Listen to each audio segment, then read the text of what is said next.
Merci beaucoup Angélique, vos horoscopes sont toujours disponibles sur votre site internet angélique.fr. Merci d'avoir été avec nous sur IDFM Radio Anguin 98 FM. Dans un instant, comme je le disais auparavant, Florence Sueur et d'autres animateurs et des invités pour parler de plusieurs thématiques, comme d'habitude, comme tous les matins, en semaine, du lundi au vendredi, de 9h à 9h30. Juste avant un nouveau point sur l'actualité valdoisienne avec Solène Ledorz. Non, c'est de 9h à 10h30, pas à 9h. Oui, oui, mais parce que ça bouge et du coup, je sais bien.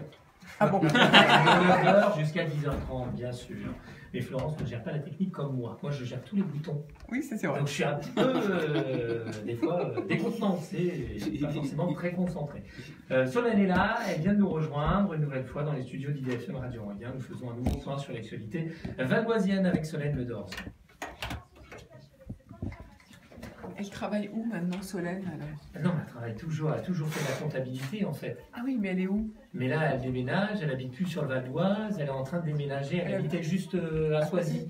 Donc elle venait à pied en fait. Pardon? Et elle va habiter dans le 93 à Pantin. Il y a votre flash sur le... Comment je fais pour l'enlever, moi? Il n'y a pas un papier à Gaston? Je peux rien faire, hein, je suis en direct. C'est peut-être en dessous? Donner un papier. Ouais. C'est parti? C'est bon. Parce que si je vous mets une lumière dans l'œil, ça va pas. Il n'y a pas les mots. C'est sûr, c'est fou. On va dire à quelle heure? Oui. Alors, à 9h50, donc juste avant 9h50, il faut que Jean-Frédéric lance la chronique RH. Ok. D'accord? Ça va être le Tascan 042. C'est ça. Ok. Et puis à 10h, donc juste un petit peu avant, j'annoncerai le spécial international comme tous les mercredis. Et donc c'est Pascal Boniface. On commence à 0,12 secondes. Il faut le caler à 12 secondes. Ok. Hein, c'est tout. Le reste, la musique, c'est vous qui nous dites. Christophe a nous C'est bon, mis je vous ai tout mis. plein de nouveaux titres. Plein de trucs, et voilà. Chez lui aussi, j'ai rajouté des trucs que vous ne connaissez pas, mais qui sont très connus. Oui, mais des nouveautés. Mais vous connaissez quand même, je pense. Oui, bien sûr. Ça, mais de toute façon, je lui ai fait une liste, il m'a dit qu'il y avait des trucs qu'on n'avait pas, peut-être que Agustine, depuis. je te l'ai calé, mais Agustine, Peut-être par que exemple, depuis. je sais plus, j'en ai mis Vous 15. lui avez 20. calé la première pépite musicale? Je vais lui caler. Bon, on va se briefer vite fait. Je vais le faire, ne vous inquiétez pas. Ah, je m'inquiète pas du tout.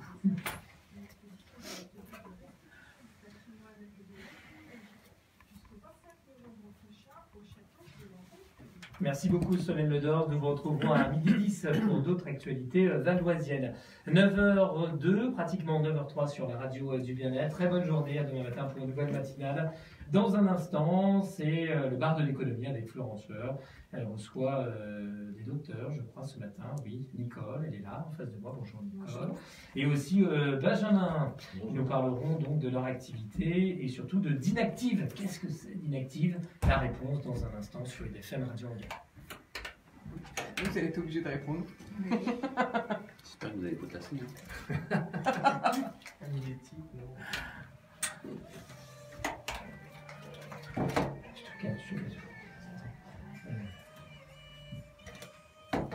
Après tout, c'est je te les mets. On reprend la séance. Allez, c'est notre générique, ça, c'est parti. Dès que ça s'allume, il faut tout de suite parler. Hein, donc, il faut bien regarder le on-air. Jean-Frédéric, parce que il faut tout de suite. Si vous voulez démarrer, moi je peux rien dire. Non, mais je parle pour après, quand je serai pas là. J'entends bien, oui. Ça va être l'angoisse ce matin. Ah oui. C'est la rentrée. Ah oui. Ah, c'est la rentrée. C'est la rentrée. Pour les enfants. C'est ça. C'est quoi ce bruit? Bonjour à tous. Bonjour. Bonjour. Bonjour à toutes et à tous. Bonjour Florence, vous doit y avoir un téléphone portable allumé quelque Oui. part. Qui c'est qui a allumé son téléphone? Oui, dans le sac à Personne. main, je crois. C'est magnifique, c'est quoi cette chanson? C'est Frank Sinatra, non? C'est Frank Sinatra. Voilà, bonjour à tous. Voilà, le C'est bar de une caisse l'économie. musicale, en fait. Le bar de C'est que l'économie le bar- commence très fort. Il commence avec Frank Sinatra. On est très content, on adore au bar de l'économie. Eh bien, on a le plaisir de vous retrouver aujourd'hui pour une journée qui va être centrée effectivement médicale à l'heure où vient d'être annoncé hier le plan santé. Eh bien, on va en parler tout à l'heure. Pour cela, eh bien, j'ai le plaisir de recevoir Jean-Frédéric Laget. Bonjour Jean-Frédéric. Bonjour Florence. Vous êtes de l'association, vous représentez l'association d'Inactive. D'ailleurs, vous allez nous expliquer ce qu'est l'association d'Inactive. Mais avec plaisir. C'était prévu en plus. Donc l'association d'Inactive, nous sommes donc une association qui regroupe aujourd'hui à peu près 180 entrepreneurs de la vallée de Montmorency. Donc, comme toute association d'entrepreneurs, donc elle a différents objectifs. Déjà, c'est effectivement de mieux nous connaître en tant qu'entrepreneurs sur un même territoire, d'échanger sur nos métiers, sur nos difficultés, sur nos réussites. De nous retrouver également dans des moments un peu plus conviviaux, type golf, repas, pas d'ensemble, mais repas quand même. Mais également, c'est de porter notre soutien à de jeunes entrepreneurs qui auraient un souhait effectivement de s'installer sur ce territoire, donc de les conseiller, de les aider dans leur démarche. C'est également de favoriser le retour à l'emploi de certaines personnes en difficulté, des seniors, enfin des seniors, c'est-à-dire les plus de 45 ans aujourd'hui dans les entreprises. Voilà, donc c'est un peu tout cela qui nous permet effectivement de nous fédérer, d'échanger, de le faire dans une bonne ambiance et d'être finalement contributif et positif sur l'activité de notre territoire. Pardon. Alors Jean-Frédéric, eh bien, vous êtes mon co-animateur du jour. Et vous recevez deux personnalités. Qui avez-vous invité aujourd'hui? Alors aujourd'hui, nous avons donc deux médecins. Donc Nicole Jacquin-Morin, bonjour. Bonjour. Donc vous êtes médecin gériatre. Absolument. Et Benjamin Rimaud, docteur également et médecin gériatre. Bonjour. Effectivement. Voilà, alors avec vous trois, aujourd'hui, vous allez parler, bien sûr, donc comme je le disais, du plan santé, de la santé en général, des soins à domicile en particulier. Et puis nous allons parler aussi réforme des études de médecine. Nous allons demander évidemment à nos invités ce qu'ils pensent de ce qui a été annoncé ces jours derniers. Vers 9h50, comme tous les mercredis, c'est la chronique RH. Olivier Carré va nous parler bien-être. Et puis à 10h, eh bien, vous savez, c'est nouveau depuis cette saison, depuis le début septembre. Nous partons pour l'international avec Pascal Boniface, directeur de l'IRIS, qui reçoit aujourd'hui Jean-Louis Bianco, président de l'Observatoire de la laïcité, pour parler de la vision sur la laïcité française vue de l'international. Suivez-nous donc en FM 98.0, par internet idfm.fr ou bien en direct vidéo sur notre page Facebook pour cette heure et demie exceptionnelle. Allez, on revient tout de suite après pour l'info à retenir, mais tout de suite je vous propose Benny Goodman avec un titre majeur.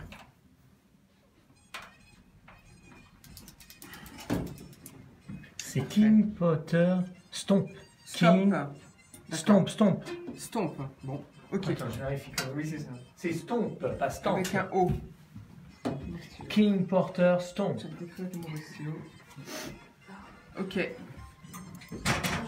Est-ce que vos téléphones sont bien en mode silence? Oui. Maintenant, je pense. J'ai mis tout en mode Il avion. était en mode avion, j'ai pas compris pourquoi il y Non, avait- c'est pas mode avion, faut baisser le son. Mais moi j'ai tout En éteint. fait. J'ai enlevé le son. C'est plus simple, faut pas les éteindre, faut juste enlever le son. Je suis désolé, hein, ça va quand même.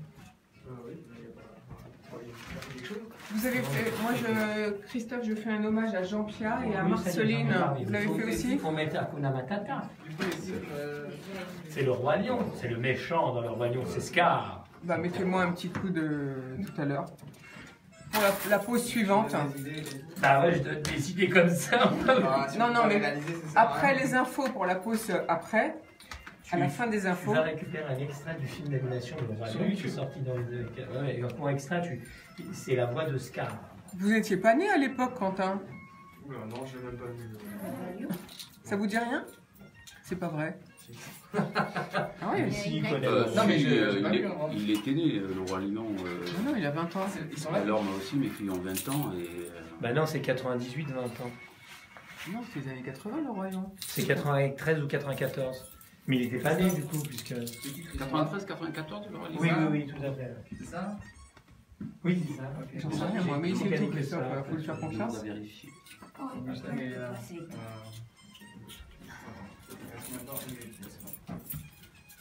Chercher une feuille. Bon, moi je voulais, j'ai d'autres choses. D'accord. Au revoir.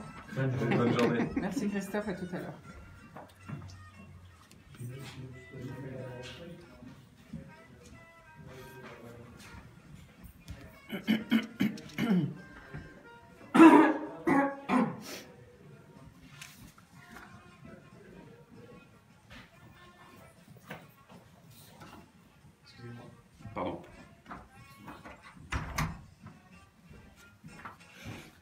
peut-être commencer par l'ami de Simone Veil. Tiens, finalement, je ferai Jean-Pierre après, puisqu'il en a déjà parlé.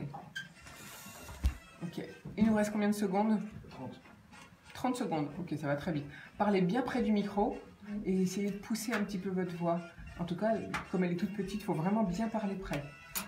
Alors, il faut le mettre à votre bonne hauteur. Attendez. Approchez-vous que je vois. Oui, approchez-vous un petit peu. Attention, 15 secondes. C'est bon, voilà. C'est bon. Vous le réglez à la hauteur qui vous convient, mais il faut parler vraiment près.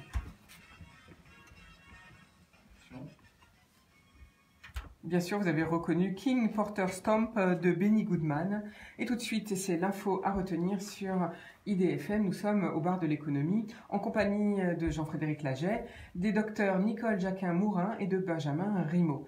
Alors, tout d'abord, eh bien, l'info à retenir, c'est l'hommage à l'amie de toujours de Simone Veil, Marceline Loridan-Ivens, rescapée de la Shoah, également décédée hier. Meurtrie à jamais par sa déportation à Auschwitz-Birkenau à l'âge de 15 ans, elle a passé sa vie à dénoncer l'injustice et la violence au travers de films, de pièces de théâtre. Elle dit « Nous étions dans le même convoi en route pour Birkenau. J'avais 15 ans, Simone Veil en avait 16. On s'est retrouvés dans le même bloc. Le matricule gravé sur mon avant-bras est 78 750. Le sien était 78 651.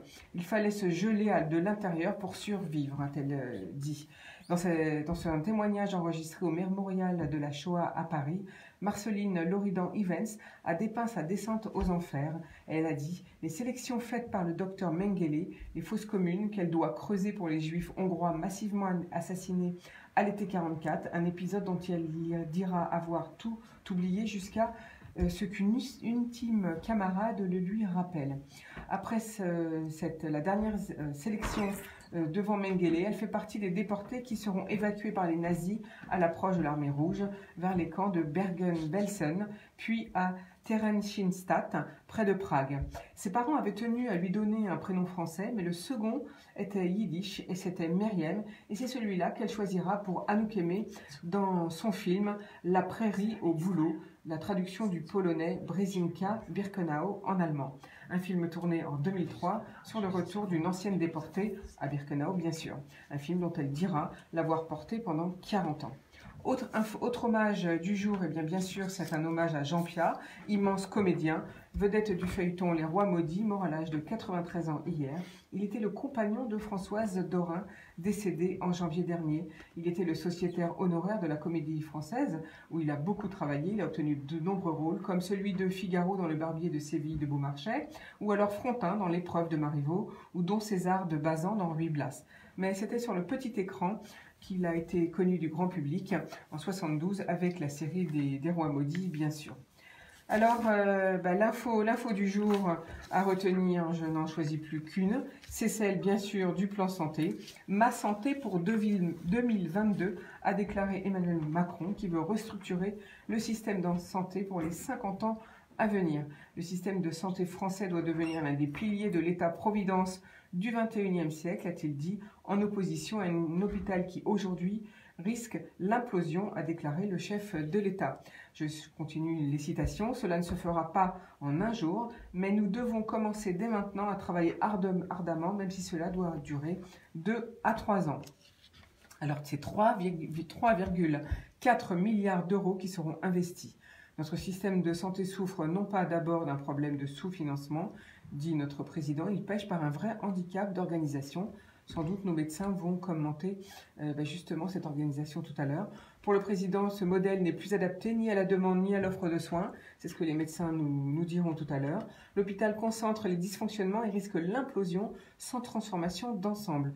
Une cinquantaine donc de mesures va produire leurs effets à long terme. Mais dans l'immédiat, le gouvernement veut regagner du terrain médical et du temps médical.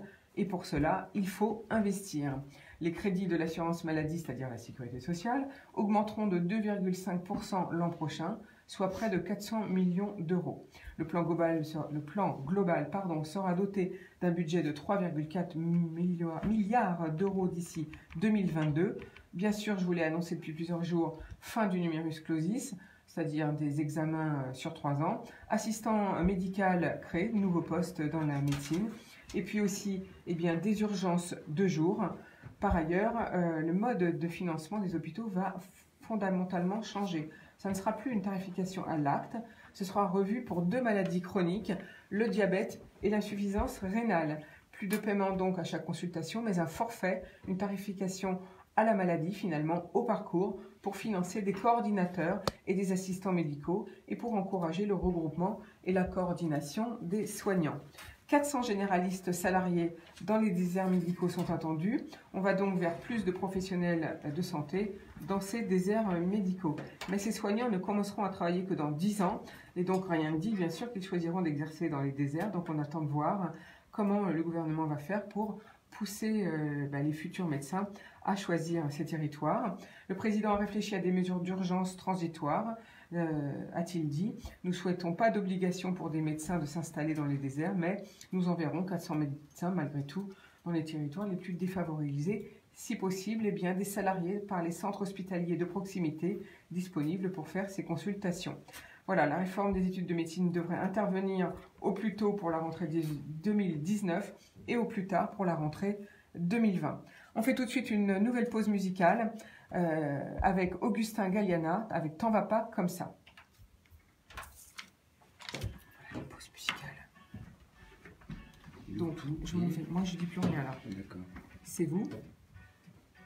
Donc, là, à la fin de la pause, vous rappelez, on vient d'entendre au bar de l'économie, il faut rappeler le nom de l'émission. Puis après, c'est tout ça. Agustin. YouTube et Agustin Florence. Youti, et je sais pas, et Beck, c'est ça? c'est YouTube, c'est ça? C'est YouTube et Beck, mais je sais pas que c'est Beck. D'accord. Ariana Grande. YouTube et Beck qui chantait Loser il y a quelques années. D'accord. D'accord. Dance to this. Mais ok. vous n'êtes pas obligé de tout dire. Ouais. Là, c'est Oshi. Oshi, Ouais, ça je va, connais, ça. moi. Voilà. Je connais, c'est une nouvelle chanteuse. Elle est en concert, notamment à Franconville. Donc, Voilà, bon alors, Jean-Frédéric, je vous avant laisse. d'attaquer une tournée des Zéniths. Ariana Grande. Oui. Ça, il connaît, Avec un accent, il a ça, je deux connais filles ça. adolescentes. Pas d'accent. Enfin, adolescentes. Si, je Jeunes dis pas adultes. Ariana Grande. Hein. Mais c'est le et. Elles écoutent, je c'est pense, sans non accent, Oui. Et c'est le- Ariana Grande. mais Voilà. Pour ceux qui ne connaissent pas, il n'y a pas Voilà d'accent, les mais je suis chiffres, obligé de enfin, le ce que j'ai mettre. dit, Bah si non. ça vous tente. Ok. Donc, je reviens pour 10 La dame, heures, elle ne connaît pas, elle va te d'accord. dire Ariana Grande. Ça n'existe pas le mot. Mais non. Mais si, vous connaissez. Ouais, mais en Et prénom. ben voilà. Non, mais en Si tu prénom. écris grande, elle va dire grande. Non, ça, on dit grande D. Voilà, on oui, est d'accord. oui, mais la dame ne connaît pas. Si, Je vous si, explique faire de quelque chose. l'espagnol. On fait de la radio. Oui, oui, vous avez raison. En radio, on ne voit pas les fautes d'orthographe. Tu le fais à la phonétique, Ce qui C'est est vrai. Voilà, l'avantage. c'est ça. qui est un avantage. Tu prononces pas comme c'est écrit, sinon là. La dame, c'était ce matin mon invité, c'était son nom de famille, c'était laine, comme de la laine. Mais en fait, on dit l'aîné. Voilà, c'est Ouais. ça. Ouais. Donc qu'est-ce que j'ai fait? J'ai rajouté des accents. C'est ce que j'explique moi aux journalistes. Quand ils ne savent pas prononcer quelque chose, il faut l'écrire un petit peu Mhm. comme ça se prononce réellement. Phonétique. Sinon, tu fais des bêtises. Allez, tout va bien se passer. On va y arriver. Super. Vous commencez par quoi, là? Vous allez voir ce que je peux. C'est la surprise du chef. Non, non, mais c'est je vais juste rappeler donc la création d'Angel Dome, etc. Le fait de faire un lien avec le parcours professionnel. Et après, je vous passe la parole. Alors, après, il démarre qui veut. Hein, c'est pas, On va donner la priorité aux dames. C'est-à-dire que c'est moi qui porte le truc au départ. Donc, C'est pour ça. Ah, j'en ai marre, c'est quelque chose toujours.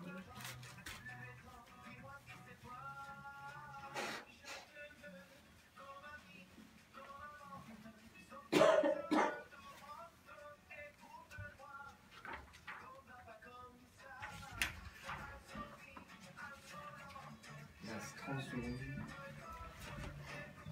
Et donc là, on a tout le temps de parler, on explique bien. Ah oui, une salle de temps, c'est pas un souci.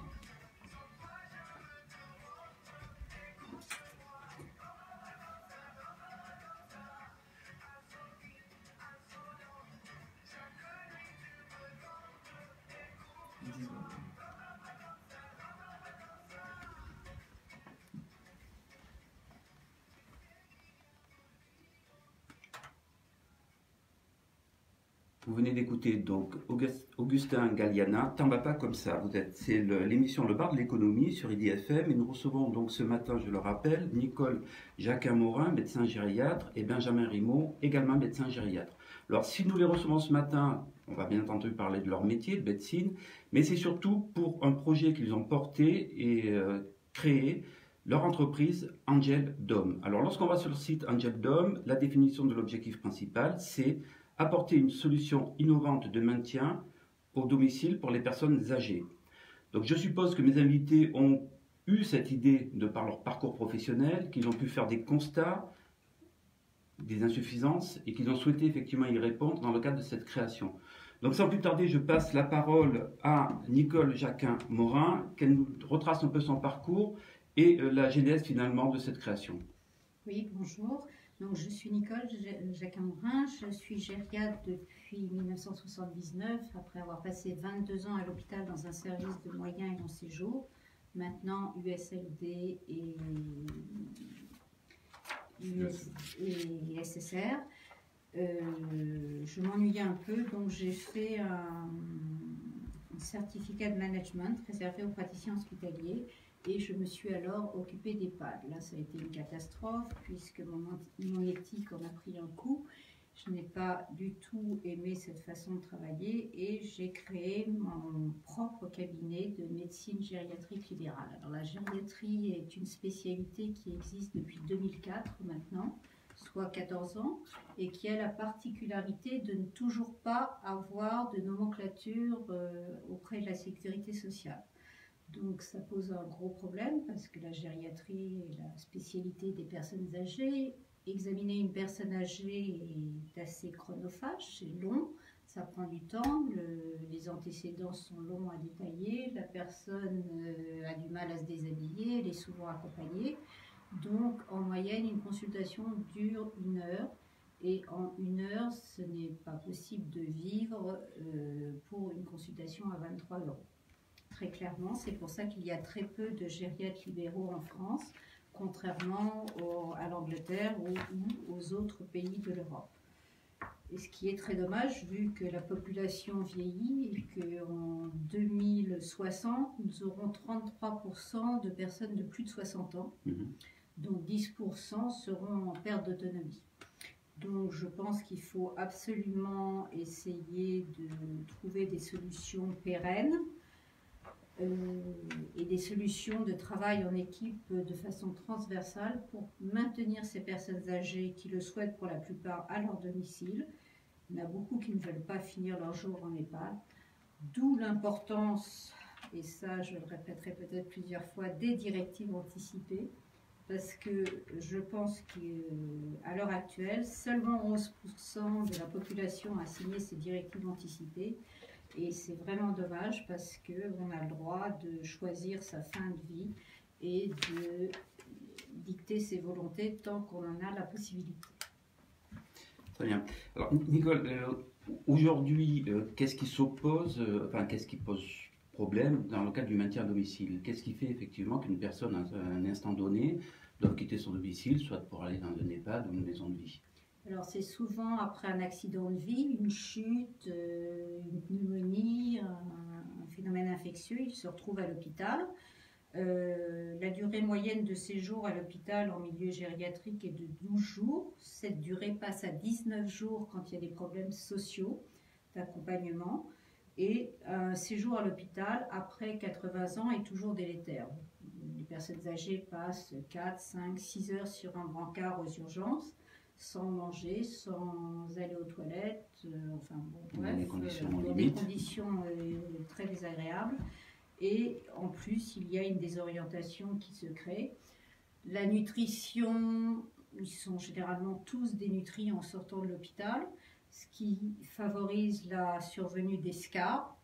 Les escarres, vous savez, ce sont des plaies qui arrivent aux talons, aux fesses, sur tous les points d'appui. Et c'est très long à guérir. Donc, il faut vraiment anticiper lorsqu'il y a un passage aux urgences. Il faut essayer d'éviter ces passages aux urgences et c'est pour ça que nous avons aussi créé Angel Dome, parce qu'on sait très bien que, par exemple, la iatrogénie, c'est-à-dire les causes d'hospitalisation liées aux effets secondaires des médicaments sont une des causes principales d'hospitalisation du sujet âgé. Très bien. Benjamin, sur ce volet-là, donc la création, l'idée de créer effectivement Angel Dome par rapport à votre parcours professionnel. Alors, moi, je suis arrivé à la gériatrie il y a un petit peu moins longtemps que Nicole. À la base, moi, je suis urgentiste, donc j'ai travaillé 15 ans à la PHP à Paris en tant qu'urgentiste. Et puis, donc, j'ai été confronté déjà dès mes premières années à prendre en charge les personnes âgées aux urgences dans des conditions comme le notait Nicole difficiles, avec effectivement des problèmes hospitaliers qui se sont majorés ces derniers temps et effectivement on est au bord du gouffre à ce niveau-là. Et puis les urgences c'est bien, mais c'est fatigant, on fait beaucoup de garde. Et donc finalement d'aller vers la gériatrie ça a été une évidence pour moi, vu que je prenais en charge en gros 80% de personnes âgées aux urgences. Donc je me suis spécialisé en gériatrie et comme Nicole, j'ai fait du soin de suite et de rééducation, hein, du SSR. Donc c'est des services post-hospitalisation pour justement les retours à domicile. Les retours à domicile, donc beaucoup de social, mise en place, donc très difficile. Et puis je suis parti dans les EHPAD. Donc les EHPAD, je vous redis quand même, c'est des établissements d'hébergement pour personnes âgées dépendantes, hein, qui sont des maisons finalement, enfin des établissements qui finalement entre le domicile et puis où il n'y a plus de prise en charge possible parce que manque de plein de choses, mais on reviendra, c'est pour ça la création d'Angel Dome. J'ai essayé aussi moi d'améliorer la prise en charge dans ces établissements, et on pourra en reparler, où effectivement, vu la population vieillissante qui arrive, tout le monde ne pourra pas aller en EHPAD. Hein, et puis je pense que 94% des gens ne veulent pas aller en EHPAD. Non, pas envie, bien. Voilà, donc ils veulent rester au domicile. Donc j'ai été directeur médical d'un groupe d'EHPAD, j'ai essayé de réorganiser finalement les soins qu'on continue là. Moi je suis en ce moment toujours médecin coordonnateur en EHPAD en activité à la MGN sur le Val d'Oise, hein, où effectivement on essaie de restructurer finalement cette prise en charge médicale des soins. Et puis j'ai été médecin coordonnateur d'un réseau de santé dans le Val d'Oise où j'ai mis en place une branche gérontologique, c'est-à-dire l'organisation et la coordination en fait ville-hôpital sur un territoire. Et là je me suis aperçu encore une fois que c'était bien difficile de coordonner tout ça à la sortie de l'hôpital avec les médecins traitants, avec les soignants autour du patient. Et donc effectivement, quand Nicole et on s'est rencontrés, le constat a été flagrant, c'est que cette coordination, c'est-à-dire la possibilité de pouvoir organiser la prise en charge du domicile, était en tout cas inexistante jusque-là. Voire défaillante. Voilà, très défaillante. Alors, dans les textes actuels, c'est le médecin en fait, traitant qui doit coordonner normalement tous ces soins. Malheureusement, vu le temps médical réduit, la pénurie de médecins qui se fait flagrante maintenant, même dans la région parisienne, il nous a paru évident que de mettre en place un système pour aider les professionnels du domicile, pour garder les gens au domicile, était une évidence. Très bien. Merci Benjamin. Donc ce que je vais vous proposer, c'est une pause musicale avant de effectivement venir sur la création et l'offre proprement dite de Angel Dome.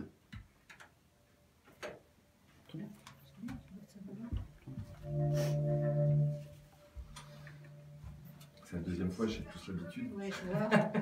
Non, mais c'est impeccable. C'est presque moi qui suis un peu à la ramasse. En fait, c'est pas, quand on n'a pas l'habitude, c'est pas du tout la même chose que de s'adresser à des étudiants ou à des médecins. Bien sûr. C'est pas... Non, parce que là, tu es tout seul, donc il faut que tu... Tu es tout seul, mais tu sais pas quel langage il faut. Il faut être très, il faut être très simple. Et très donc, basique. Ouais. ouais, donc nous, on a l'habitude de parler pas forcément simple. On a un langage déjà médical que personne ne comprend. Donc, et on a un double niveau de régulation. Beaucoup d'acronymes, des fois, Ouais. c'est sûr. Ouais. Quand on connaît pas. Donc c'est important dès que tu mets des acronymes, des machins, de bien expliquer ce que c'est. Ouais, t'as raison. Les pattes, t'as bien fait de détailler.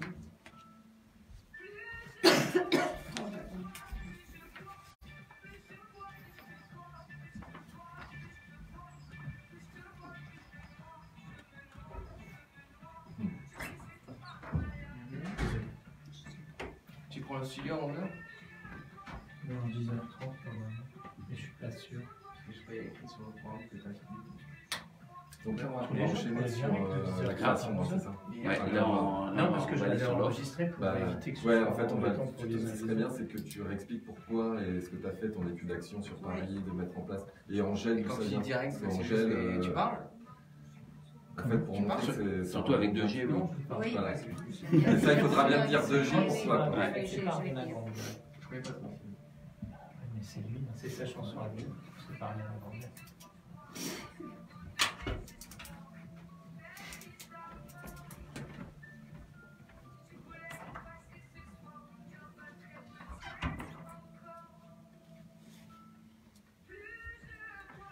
On pourra voir le truc, le podcast. après. Oui, bien sûr, oui.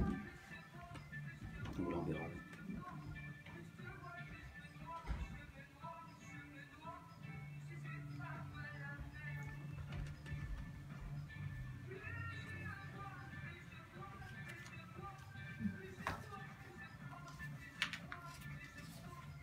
Vous avez quelle édition à peu près?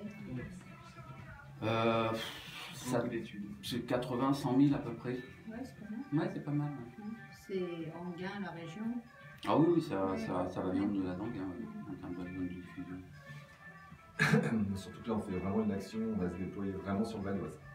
Et j'ai vu, ouais. Ah, Alors, je vais en parler ouais, après. ça, je vais Moi, en quand je parler. parle de Paris, moi, je m'occupe de Paris et Benjamin du Val-d'Oise. Il focus sur le Val-d'Oise. Arrête. Ouais, je sais. Tu sais, faut que tu m'achètes un truc, tu veux faire. Il faut aller d'accord.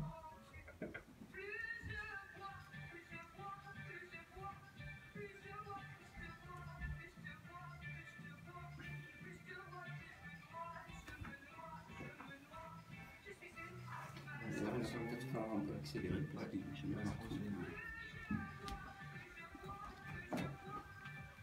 En fait, ça passe assez vite. Hein. Oui, ça ça passe très vite. Et vous êtes dans quel domaine? Assurance. Ah, l'assurance. Ça vous intéresse, Angèle L'Homme, alors? J'ai fait la même réflexion. C'est vrai. Je savais pas.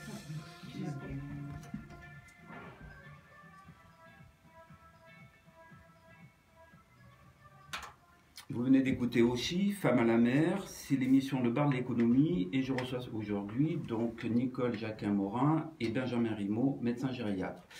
Donc dans la partie précédente, nous avons vu effectivement que l'idée de créer la société Angèle d'Homme était venue un peu d'un constat d'une insuffisance de prise en charge des personnes âgées à leur domicile. Alors après, donc l'aventure proprement dite, la création, ça s'est passé comment, quand, et bien entendu, nous allons ensuite décliner les offres de services innovantes que vous proposez. Très bien. Qui prend la parole, Nicole? Je commence, oui, parce que Angèle d'Homme est née d'une étude faite par Angèle. Angèle, c'est l'Association nationale des gériatres et gérontologues libéraux. Alors, les gériatres, ce sont les médecins spécialistes en gériatrie. Les gérontologues, ce sont tous ceux qui ne sont pas médecins et qui font des études sur le vieillissement, que ce soit l'anthropologie, la psychologie, etc. Donc, les médecins gériatres et les gérontologues se sont réunis dans une association qui s'appelle Angèle avec 2G. Et nous avons fait effectivement le constat que la prise en charge des personnes âgées à leur domicile n'était pas satisfaisante. Et nous avons fait une étude, ce qu'on appelait une étude action. Nous avons été parrainés par Samsung, qui nous a donné une subvention conséquente et les tablettes à laisser au domicile des patients. Et par Transatel, qui nous a laissé les puces de façon à ce que les tablettes puissent être en 3G. Parce qu'il n'y a pas toujours de Wi-Fi au domicile des personnes âgées.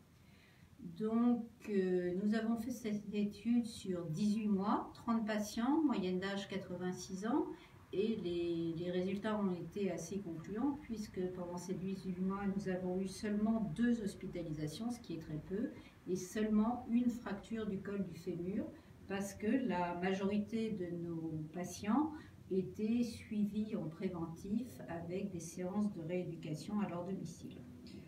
Voilà, donc cette étude a été publiée dans un mémoire de master d'une des infirmières qui travaillait avec nous. Elle a intéressé pas mal de monde. Et elle répond, enfin ça nous a permis d'avoir nos premiers patients sur Paris, l'Île-de-France, et maintenant je passe la parole à Benjamin. Et donc nous maintenant effectivement notre but c'est de développer un petit peu sur toute l'Île-de-France. Donc on a effectivement des patients sur Paris, mais moi qui suis plutôt valdoisien maintenant de cœur et où j'habite, je commence à bien connaître le territoire. On s'est dit qu'effectivement sur le Val d'Oise il y avait beaucoup de déserts médicaux déjà, qu'il y avait beaucoup d'insuffisances.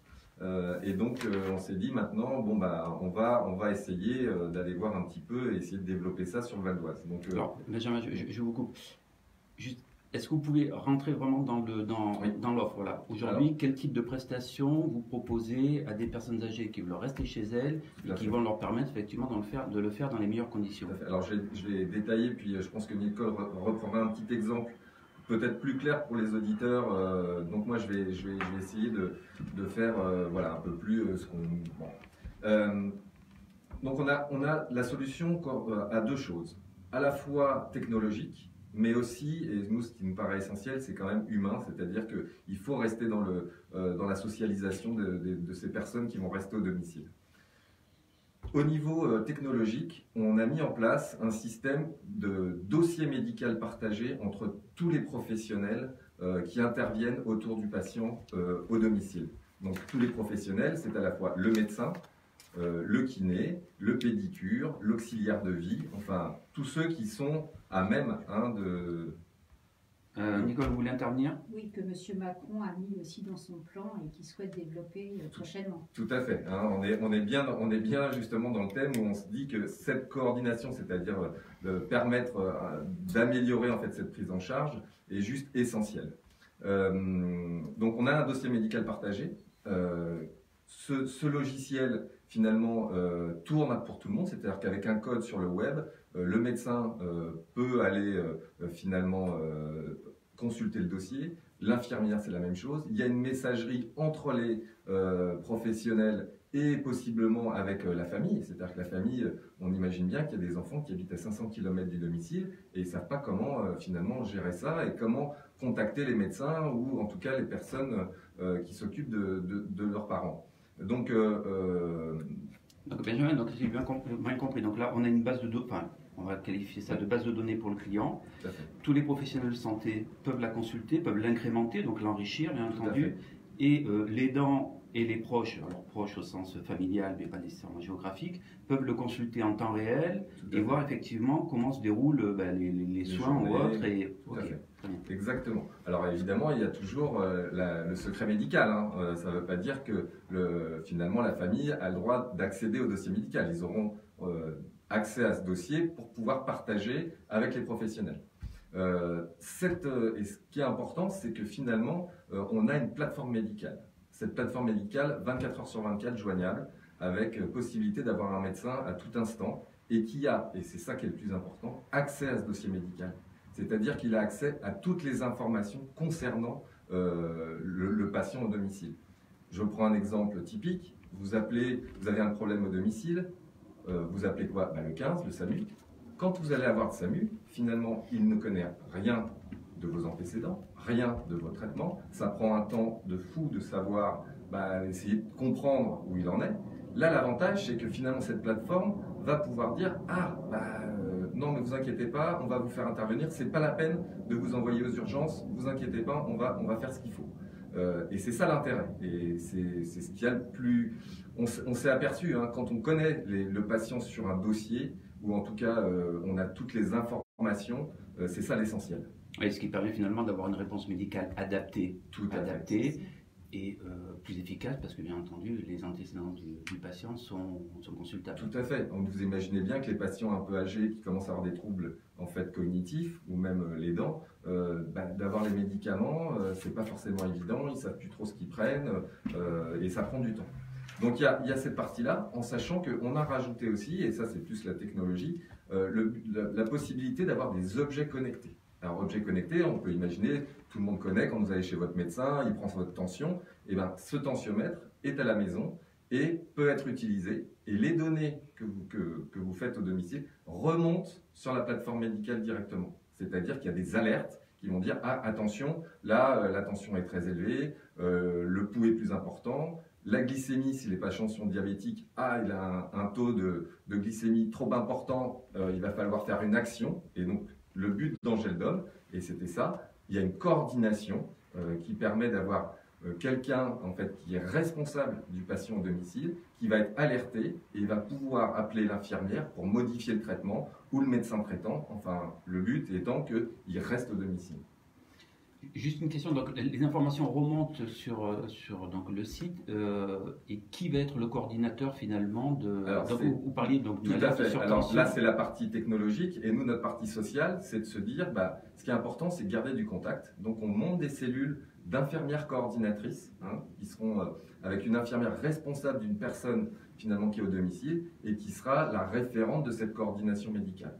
Donc cette infirmière va avoir les informations et va pouvoir appeler la personne, en tout cas responsable, alors soit le médecin traitant pour lui dire là ça serait vraiment intéressant que vous puissiez venir s'ils peuvent, peut-être éviter les urgences, donc si on ne peut pas, peut-être SOS médecin s'il y a besoin. Si c'est juste un problème de pansement ou de choses comme ça, de faire intervenir l'infirmière, en tout cas la prévenir. Voilà. Et puis, ce qu'on s'est aperçu aussi dans les services à domicile, c'est que l'auxiliaire de vie arrive au domicile et le patient a chuté.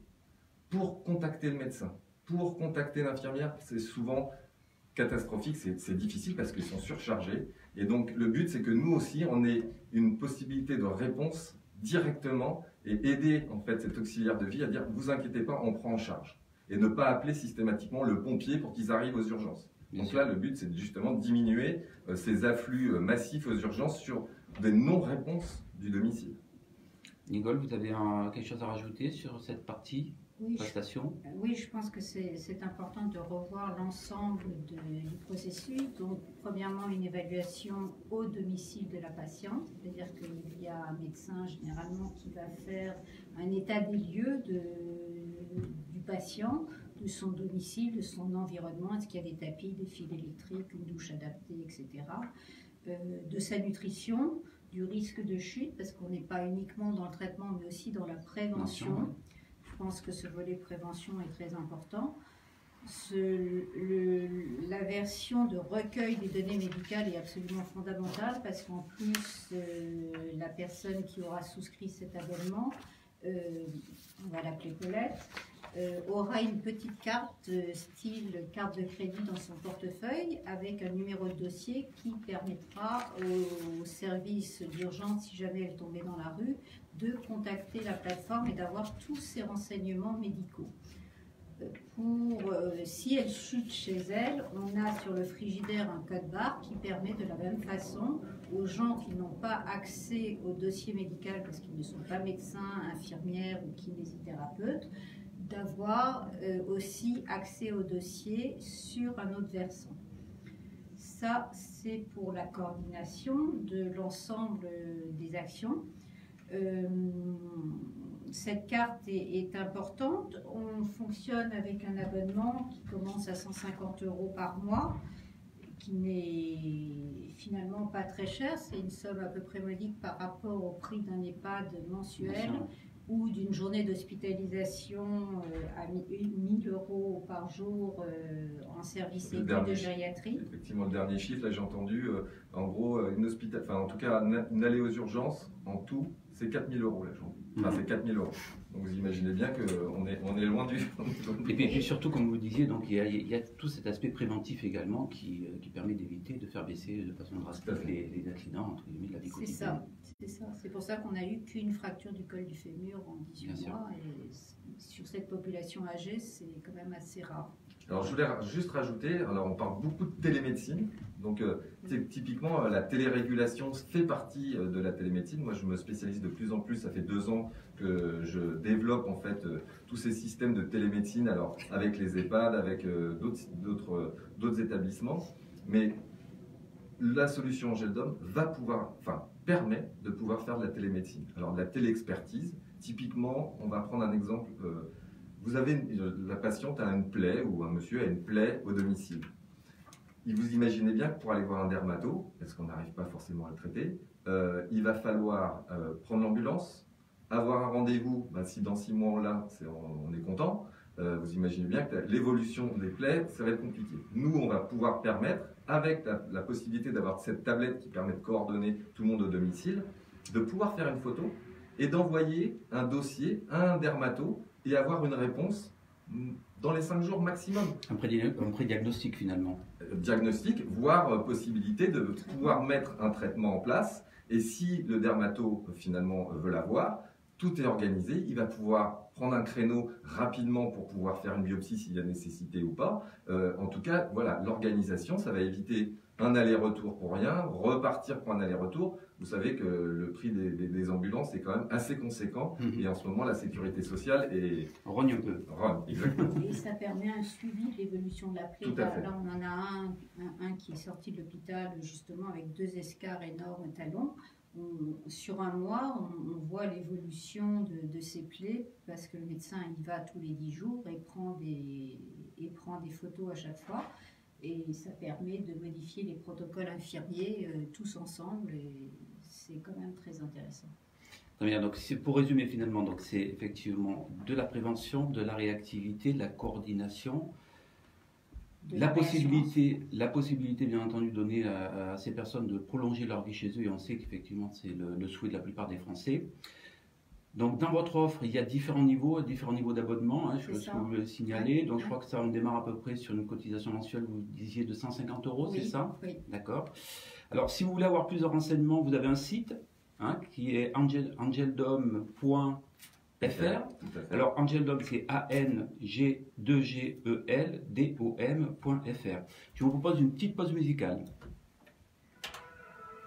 Voilà. C'est bien complet là. C'est compréhensible. Oui, non, ça va, oui, très bien. Ouais. On va rien dire. On va parler des objets. Objet connecté, télémédecine. On n'a Si, pas parlé il y des a ce que pharmaciens. vous m'aviez dit là, quand c'était vu, c'était Et les aidants, il faut qu'on parle des aidants. Ouais, peut-être on reparler un peu des aidants et vous disiez que vous étiez en train de voir un peu pour faire les accompagner sur s'il y a des devis à faire pour modifier, enfin réorganiser l'appartement avec, j'en sais rien, une douche rendue à l'état de la baignoire, des trucs comme ça. On va reparler de l'évaluation initiale. Ouais, on va et pouvoir l'évaluation mettre- initiale et puis les aidants. Et puis après, on en sera à 9h50 la chronique, c'est ça? Ouais, c'est ça, je t'attends. Donc, C'est vous qui faites la chronique? non, c'est une chronique. Après enregistré? Ouais, c'est ça. D'accord. Sur le bien-être en entreprise. Il y a pourquoi? C'est 3 minutes, c'est ça? Le titre ou la chronique? Non, la chronique. Il fait 4 minutes. D'accord.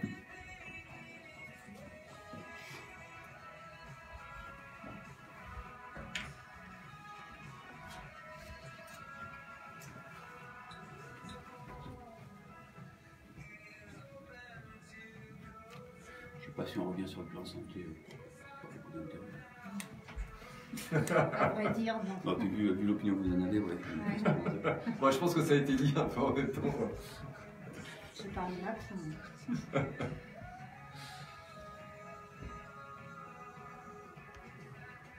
On peut juste peut-être dire qu'on a aussi une assistante médicale qui s'occupe pour que le médecin Tout ce qui est, et puis même au qui fait tous niveau les papiers. administratif, Ça, en c'est important. fait. Ça, c'est peut-être important. Ça, c'est important de dire qu'on En les plus, aide ouais, sur les aides qu'il y a à mettre en place. Sachant que là, on va avoir pas grand chose. Non, je vais plutôt lancer la chronique RH. Et après, en conclusion, on reparlera des aidants, etc. Parce qu'après, il reste à 9h54, il restera 6 minutes à peu près, on arrête à 10h, hein, c'est ça? À 10h, il faut lancer. Ouais, à 10h, il faut lancer l'autre truc.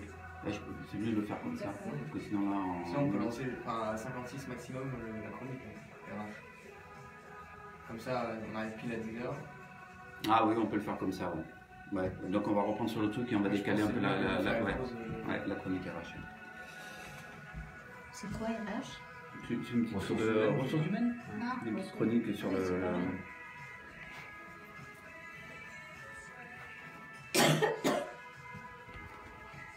Il reste 30 secondes.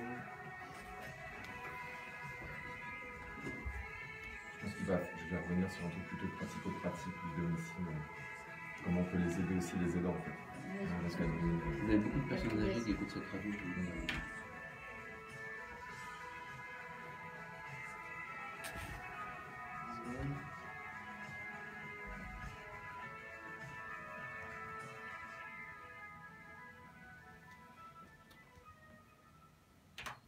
C'était YouTube et vous êtes donc dans l'émission Le Bar de l'économie. Je reçois aujourd'hui Nicole Jacquin-Morin et Benjamin Rimaud, médecins gériatres tous les deux, qui ont créé donc la société Angel Dome en 2017. Donc Angel Dome ayant pour vocation d'apporter des solutions innovantes pour le maintien à domicile des personnes âgées.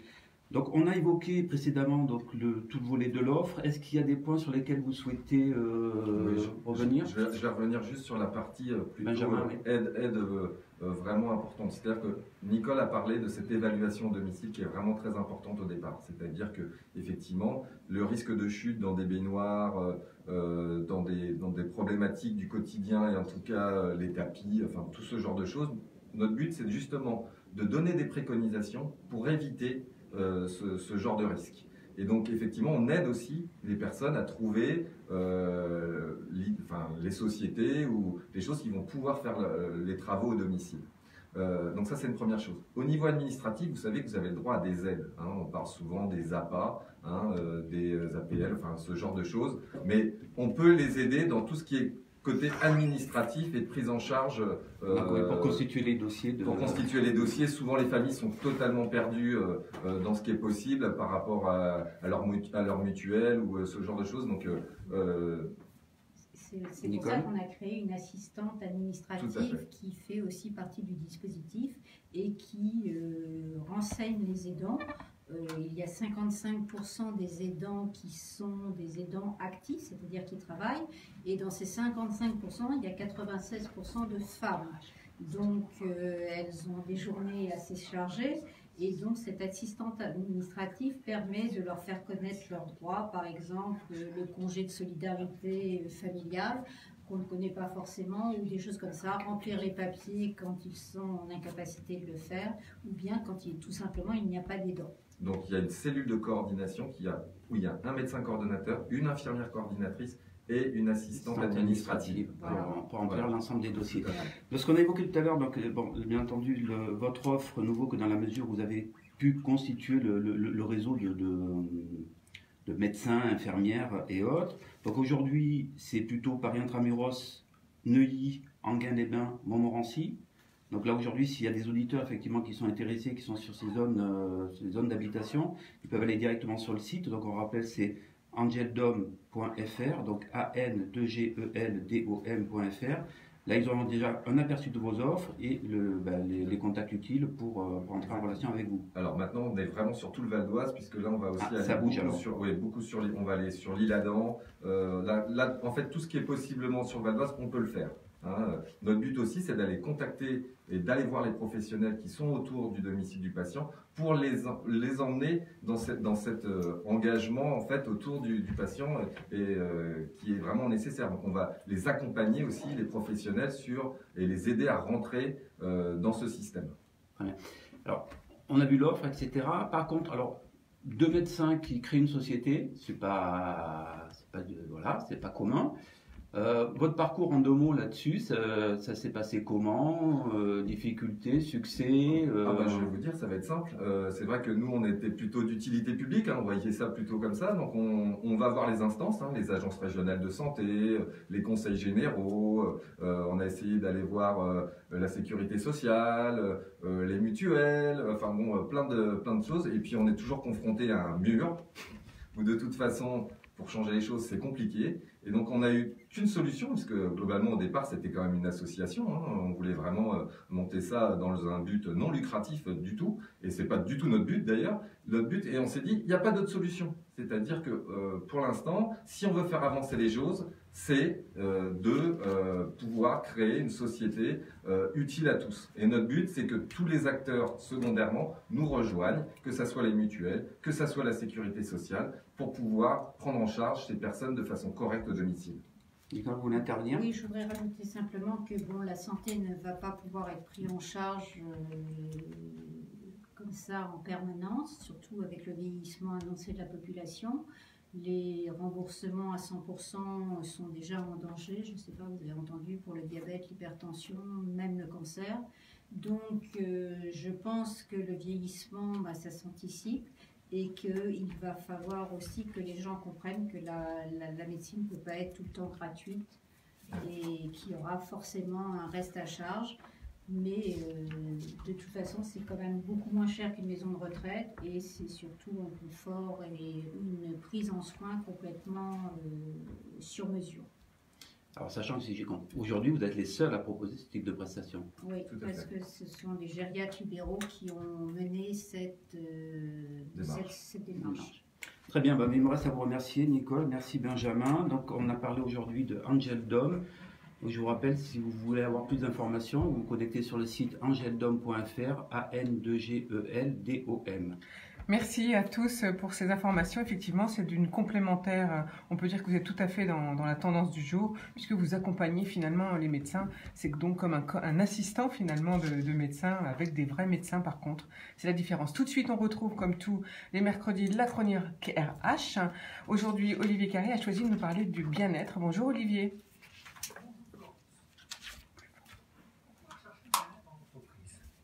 Est-ce le dernier gadget de Bobo désœuvré? Qu'est-ce que ça apporte? Et d'abord, qu'est-ce que le bien-être en entreprise? On parle beaucoup aujourd'hui du mal-être au travail, et donc logique de s'intéresser au bien-être. Nous savons que le mal-être génère des arrêts maladie, de l'absentéisme, une mauvaise ambiance, des maladies diverses et variées. Ça tombe bien, il nous parle de bien-être. Le mal-être au travail génère aussi de la démotivation, parfois même du sabotage. Ouais. Il coûte très cher. Il coûte cher aussi aux salariés qui le vivent.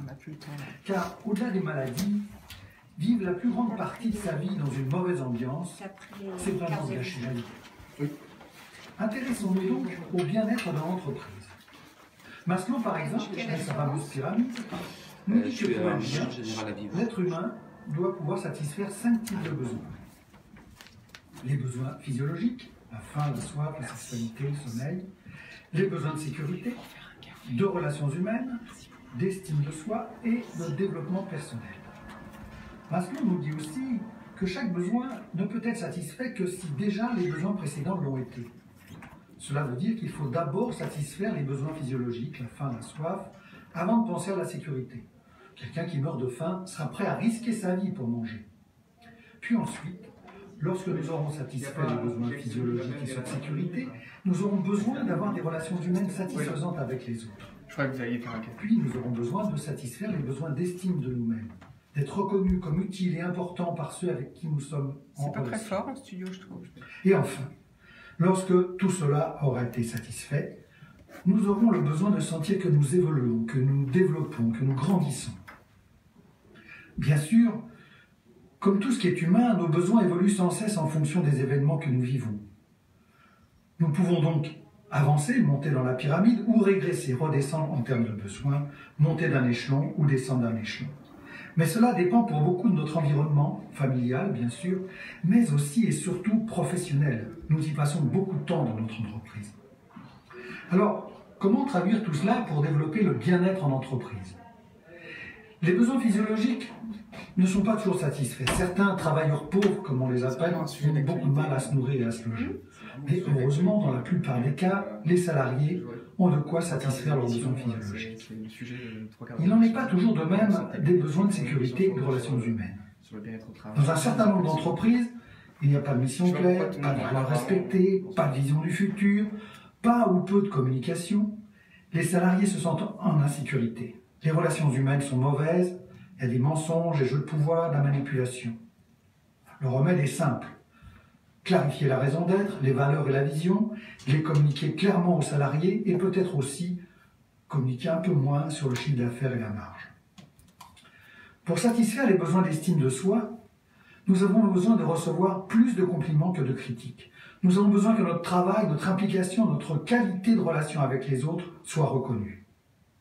Enfin, pour satisfaire les besoins de développement personnel, les voies royales sont l'évolution interne, bien sûr, la formation et aussi le coaching. Et vous, dans votre entreprise, la mission est claire? Les valeurs sont respectées par tous? La vision est connue de tous? Il y a une bonne communication interne?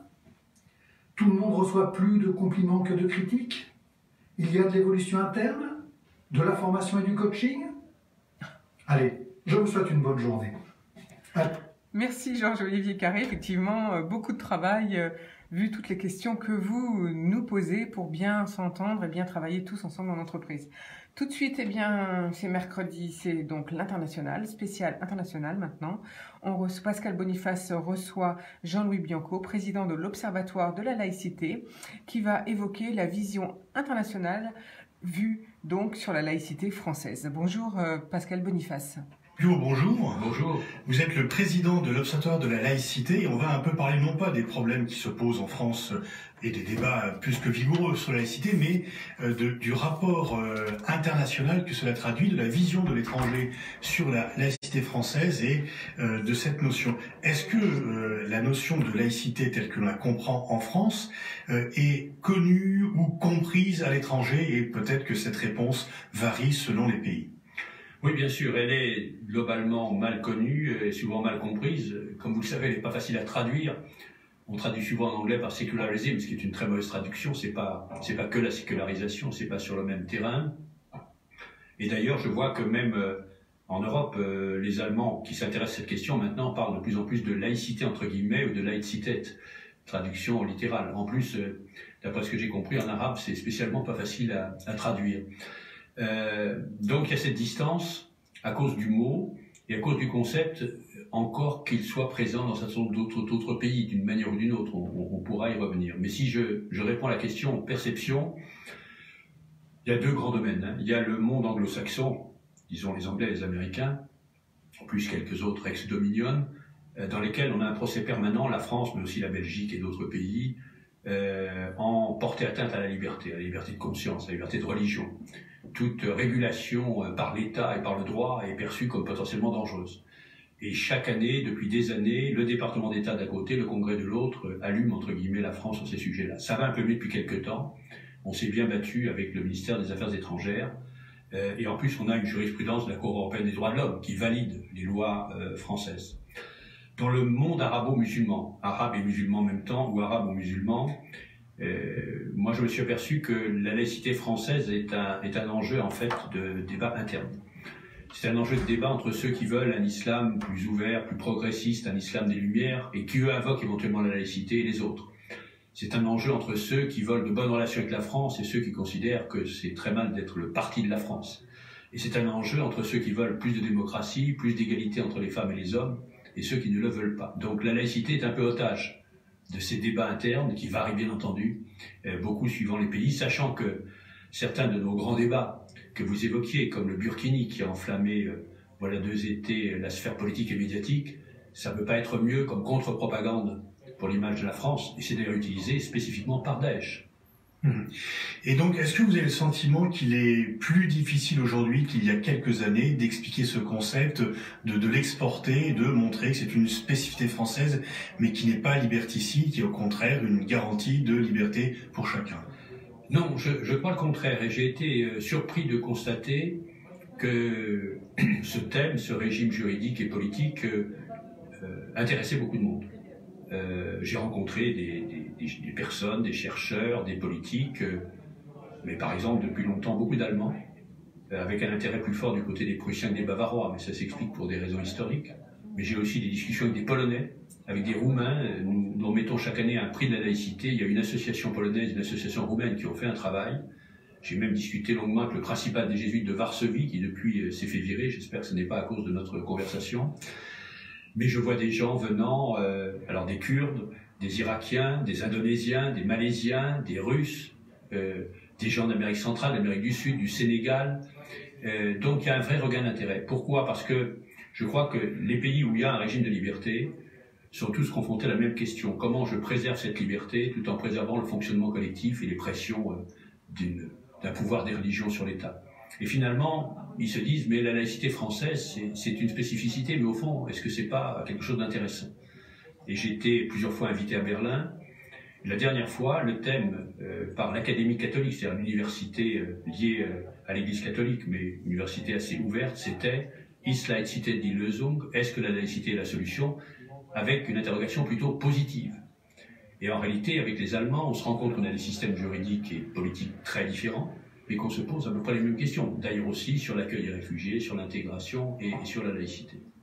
Est-ce qu'il y a une vision unique de la laïcité et comment, par rapport au débat avec deux visions, sans vouloir les nommer, les caractériser, mais enfin on voit bien ces deux visions très opposées, les débats très vifs, est-ce que ces deux visions sont perçues à l'étranger ou comment présenter la laïcité si en interne les Français se déchirent sur cette notion?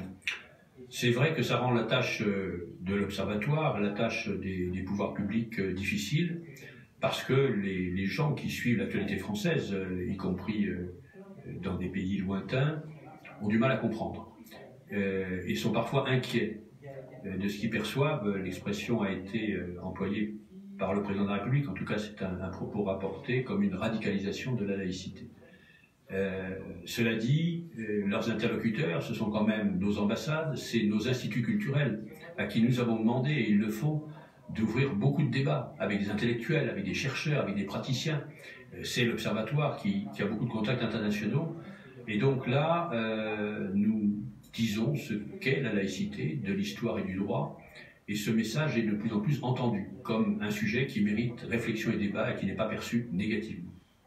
Mais est-ce que l'image n'est pas un peu brouillée? Vous parliez de l'affaire du Barkini, on pourrait en avoir d'autres. Je me rappelle que la semaine des ambassadeurs, en août 2016, juste après que cette affaire ait éclaté, finalement, tous les ambassadeurs disaient que ce débat et ce caractère irrationnel avaient contribué un peu à ternir l'image de la France et à donner une image, ce qui est quand même paradoxal, d'un pays intolérant. Bien sûr. C'est pour ça que les polémiques auxquelles nous sommes habitués, que ce soit sur le plan des idées, des conceptions, mais avec la violence qui caractérise trop souvent le débat public en France, les fixations sur des points tout à fait secondaires font du mal à la France.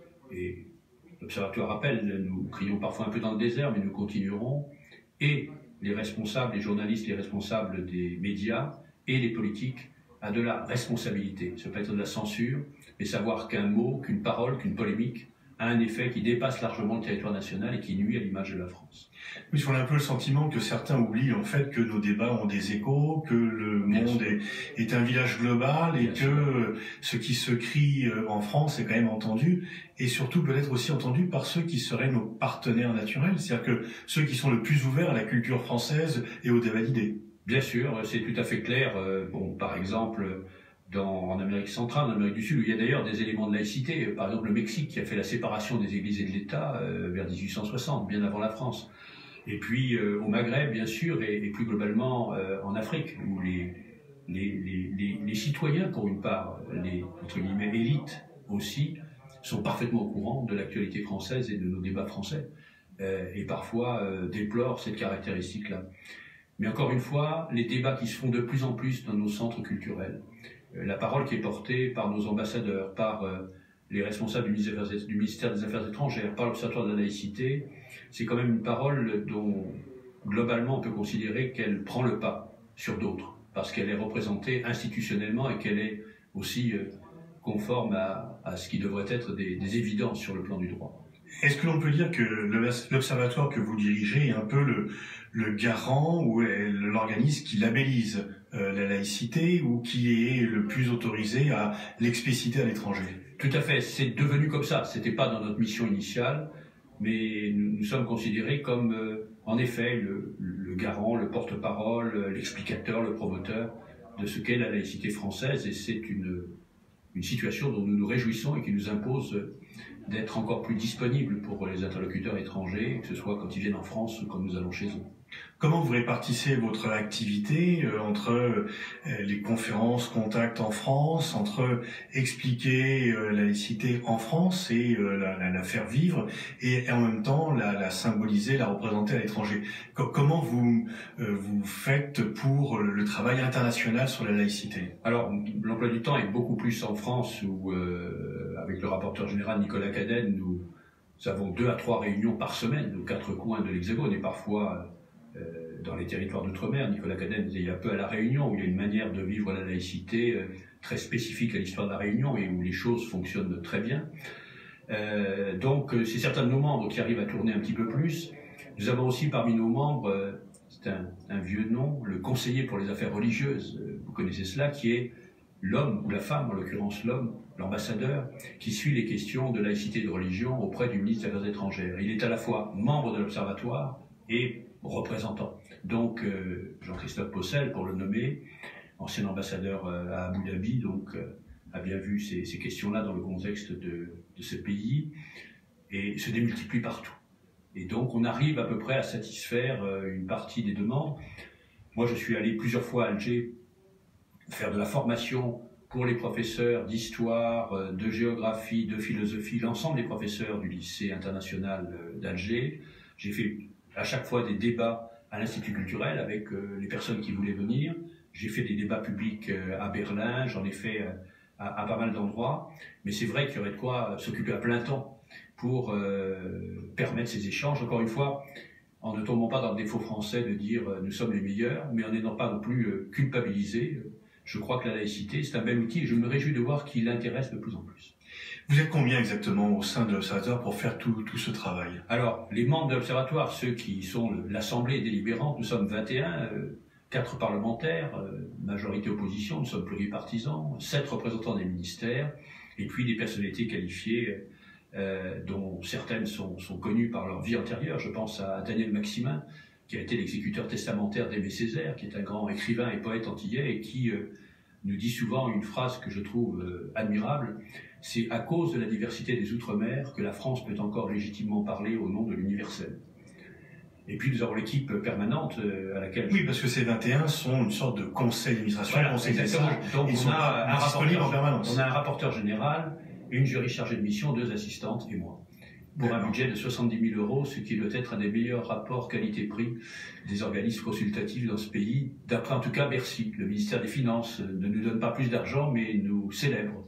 Mais on peut trouver paradoxal que, vu l'importance mise à la laïcité, vous ayez d'aussi faibles moyens. Est-ce que l'on peut, comme cela, constater que la laïcité est à la fois une vertu cardinale, quelque chose qui est un trésor à préserver, voire à promouvoir, et avoir des moyens aussi limités? Nous plaidons avec constance et avec, que ce soit sous les gouvernements précédents ou maintenant, pour une augmentation de nos moyens, mais nous continuerons à le faire. Cela dit, l'argent public est rare et nous arrivons, je crois, à bien remplir notre mission dans ce cadre budgétaire très contraint. Par rapport au Quai d'Orsay, est-ce que vous avez des missions de sensibilisation? Est-ce que les diplomates en poste à l'étranger et dans des pays forcément très divers, avec des cultures très différentes, en Afrique, en Asie, dans le monde anglo-saxon que vous avez cité, on voit bien qu'il y a, ou dans les pays de l'Est, on voit bien qu'il y a une relation avec la religion qui est très différente. Est-ce que vous avez des sessions de sensibilisation, de formation, pour que chacun dans le poste où il est puisse être en mesure justement d'expliquer cette laïcité à la française? Alors nous les avons de plus en plus, c'est pas systématisé à l'échelle de la planète, ça se fait parfois sur la base de coopération régionale. Je dois normalement intervenir le mois prochain avec tous les ambassadeurs de France dans les Balkans, justement sur ces sujets-là, avec des sujets extrêmement intéressants aussi dans le contexte local. Je pense au rapport serbe-albanais et je pense à une forme de, sinon laïcité, du moins de vivre ensemble entre les religions en Albanie, qui est assez exemplaire, même si ils ont aussi maintenant des dérives. Donc ça se fait, ça devrait se faire plus. En tout cas, les ambassadeurs ou les responsables des ambassades n'hésitent pas à nous appeler pour avoir un avis, pour avoir une référence, pour avoir un conseil, pour avoir une réponse. Et je souhaiterais que nous puissions en effet étendre avec le Quai d'Orsay. Il y a un besoin évident. Pour l'information des citoyens, nous faisons une enquête chaque année, et donc 130 postes ont répondu. C'est un sujet un peu différent sur la perception de la laïcité française à l'étranger. C'est une base documentaire très utile. Et que disent ces rapports, ce rapport annuel? Que la situation dans l'ensemble s'améliore. C'est bien sur la perception. Sur la perception, on est sur la perception. Parce que, à force de faire de la pédagogie, encore une fois, le ministère des Affaires étrangères, les ambassadeurs eux-mêmes, les conseils culturels eux-mêmes, l'Observatoire, nous progressons, mais nous sommes soumis à des variations saisonnières suivant le climat français. Et encore une fois, l'affaire du Burkini est exemplaire. On a reculé brutalement de quelques années dans l'image que les autres pays se font de la France. Est-ce que la situation française est unie ou est-ce qu'il y aurait d'autres pays qui, à leur manière, auraient un concept ou un système qui se rapprocherait du nôtre? Alors peut-être plus qu'on ne pense. Il y a d'abord les pays qui se déclarent laïcs ou qui mettent la laïcité dans la Constitution. Il y en a un certain nombre, notamment en Afrique. l'Afrique, je pense au Sénégal, l'Inde d'une certaine manière, l'Amérique centrale, l'Amérique latine. Maintenant, c'est souvent une déclaration de principe qui n'est pas forcément traduite par une organisation semblable à la nôtre. Il y a la Belgique, où la laïcité est organisée, mais la laïcité en Belgique, c'est une conviction. Alors qu'en France, nous sommes laïcs, que nous soyons croyants ou pas croyants, ce n'est pas une conviction spécifique. L'Inde s'affirme laïque, mais on voit le poids des religions et le poids même des possibilités de système judiciaire liées aux religions. Le Brésil et le Sénégal, mais on voit aussi le poids des religions, y compris dans les campagnes électorales. Le Mexique, que je citais tout à l'heure, qui est peut-être le plus proche, y compris, comme je le disais, parce qu'il a établi la séparation des églises et des États il y a longtemps. La Tunisie, qui a fait un pas gigantesque, avec une constitution ambiguë, qui proclame l'article 1, l'islam est la religion de la Tunisie, mais l'article 2, la Tunisie est un État à caractère civil. Compromis résultant d'un rapport de force, mais c'est un immense progrès, y compris sur l'égalité entre les femmes et les hommes. Mais il y a parfois des similitudes inattendues. Les États-Unis, qui baignent de religiosité, où le président prête serment sur la Bible, où le dollar nous explique qu'il faut croire en Dieu avec le dollar, à la séparation des églises et de l'État. Il est dans l'amendement à l'article 1er de la Constitution établi que le gouvernement fédéral ne subventionne aucune religion, donc par exemple aucune école privée à caractère religieux. Et puis l'Allemagne, la grande différence en fait avec des pays, disons, libéraux sur le plan politique, c'est la neutralité absolue de l'État, des agents publics et des services publics, qui est très française. Mais je vois qu'en Allemagne, il y a un débat à l'école qui ressemble un peu au débat français. Les lois scolaires sont du niveau des Länder. 6 Länder ont adopté des lois qui vont vers une neutralité, y compris dans l'apparence vestimentaire des enseignants. Et donc il y a une bataille constitutionnelle avec la Cour de Karlsruhe, qui a rendu un avis du genre l'État est neutre et c'est pas parce qu'un fonctionnaire a un signe religieux qu'il n'est pas neutre. Il y a eu des avis minoritaires de 2 juges qui ont tenu un raisonnement complètement français. Le premier, c'est de dire certes l'État est neutre, mais enfin l'État c'est pas une abstraction, c'est des fonctionnaires.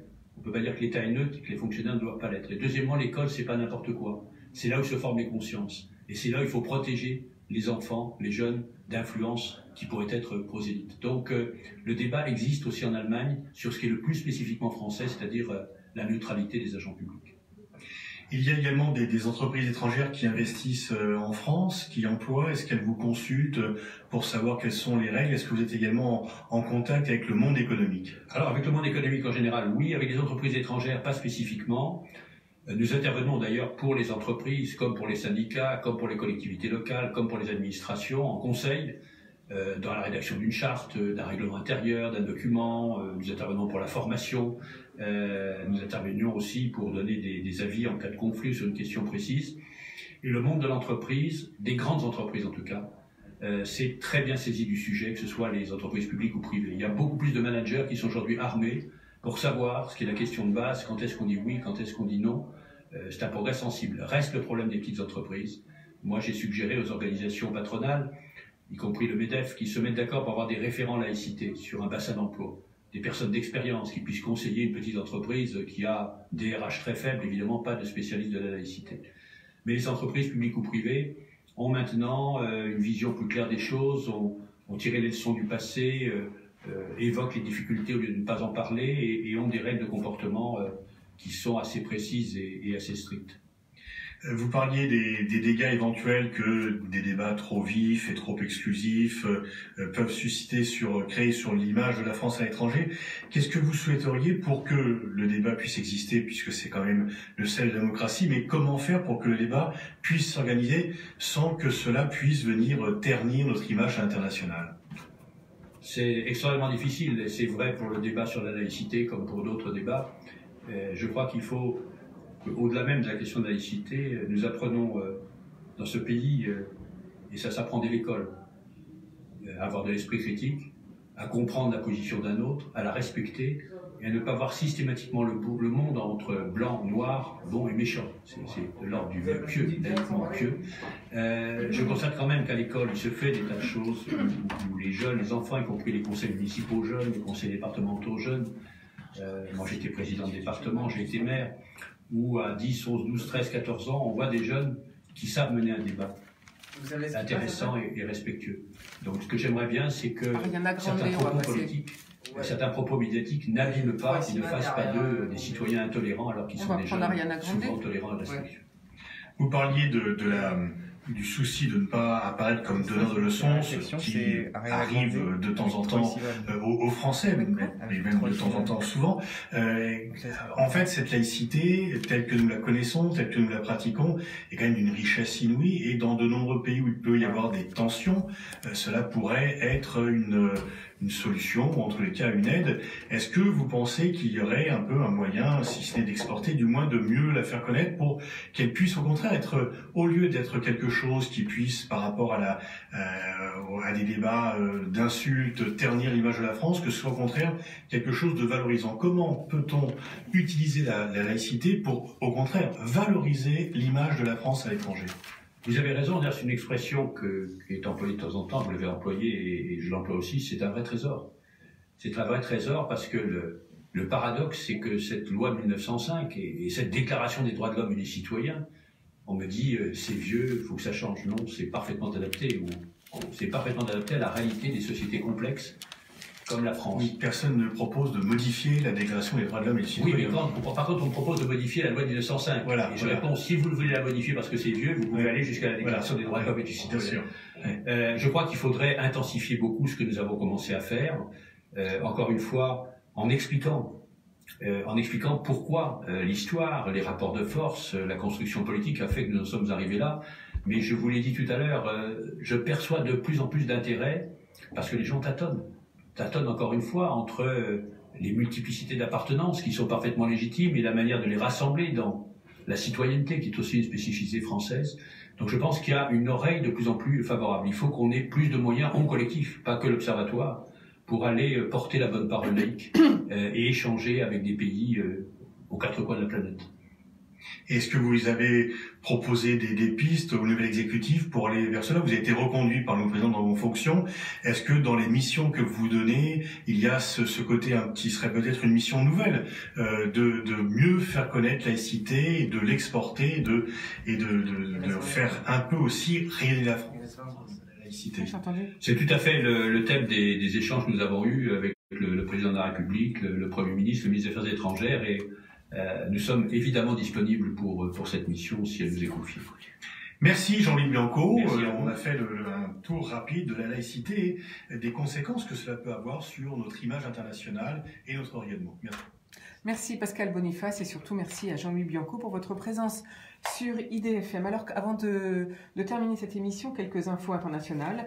L'ONU cible la Birmanie, l'armée dans le viseur. Les enquêteurs de l'ONU chargés de faire la lumière sur ce qu'ils estiment être le génocide des musulmans Rohingyas ont été appelés hier à l'exclusion totale de l'armée birmane de la vie politique du pays. Assassinat, torture, violences sexuelles, travail forcé. Le rapport est accablant. Il a été rendu hier et il réclame même le renvoi de hauts gradés directement impliqués dans les hostilités.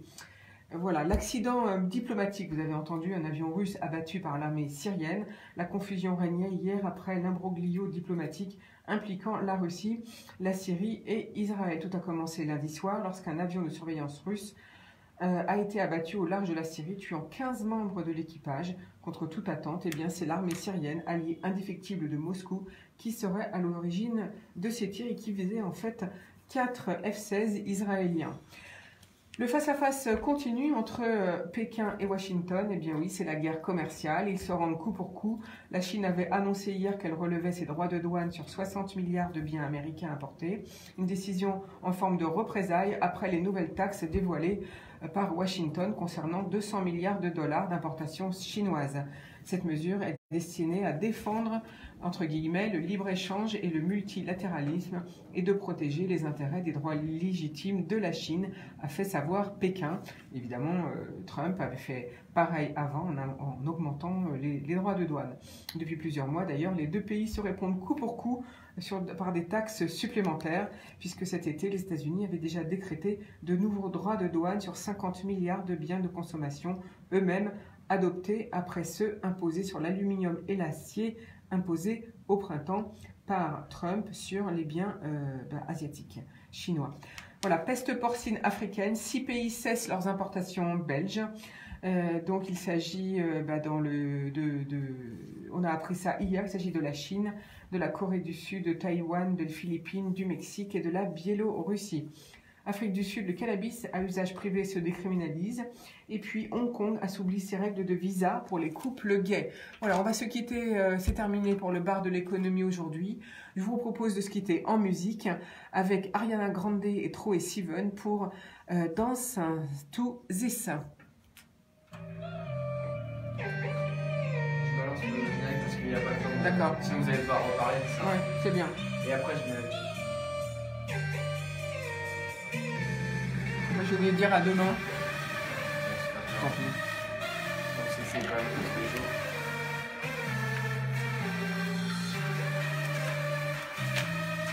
Bah, ça suffit au niveau du générique. Ouais, mais c'est...